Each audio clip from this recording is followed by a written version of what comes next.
My name is Johan Jenkins. I'm Development Director with Tidal Lagoon Power.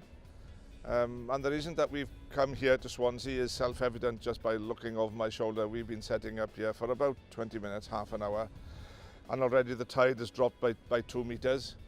And it's that energy within that big tidal range that we have in Swansea that we need to capture to drive the 16 turbines generating electricity on the seabed. Swansea is my hometown, and I'm delighted to be part of the team that's looking to develop and build this lagoon in Swansea. After all, it's the first of a kind in the world. It will include 16 turbines sitting on the seabed generating electricity for 16 hours of the day. It will have a 9.5 kilometre wall. That wall will help improve the marine biodiversity within the area. The energy generated will support approximately 155,000 homes. And of course it's going to generate for 120 years and more. So it's great news for me to be a part of this team driving this forward in Swansea. And it's great news for Wales and the UK. So yes, this is the first of its kind in the world, and our strategy is deliberate. We want to build the first one here in Swansea, which will have 16 turbines. The next in the fleet of lagoons that we're looking to build is in Cardiff. Currently we're looking at Cardiff having 108 turbines.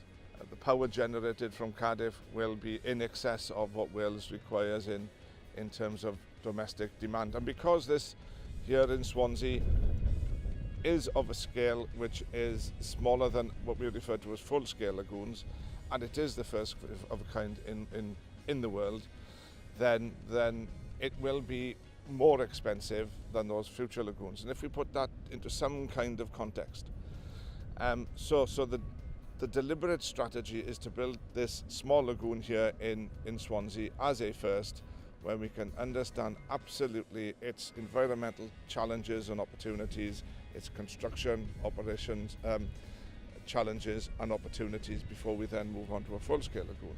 But that, I suppose, comes at a bit of a cost.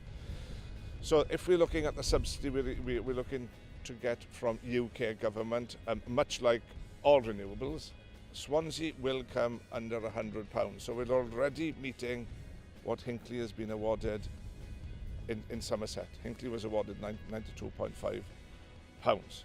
So we're just about there. So we're already hitting that point where nuclear is at. Moving forward, where we have full-scale lagoons, then we know that we can reduce that significantly, even below nuclear, as we gear up to full-scale lagoons. So yes, the first one may be a little more expensive than future lagoons, but it's already hitting that of nuclear, and moving forward they will become an awful lot cheaper.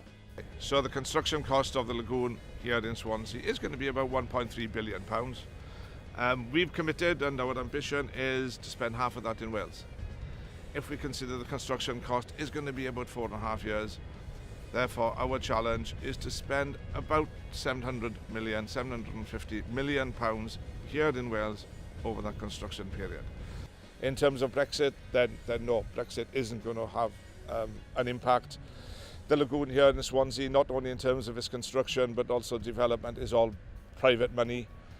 So we don't see that Brexit will have any impact whatsoever in our ability to fund this fantastic project here in Swansea.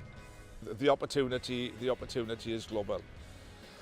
But we know already that there are Welsh civil engineering companies looking to buddy up, looking to bring their skill sets together to enable Welsh companies to deliver as much of this as they can.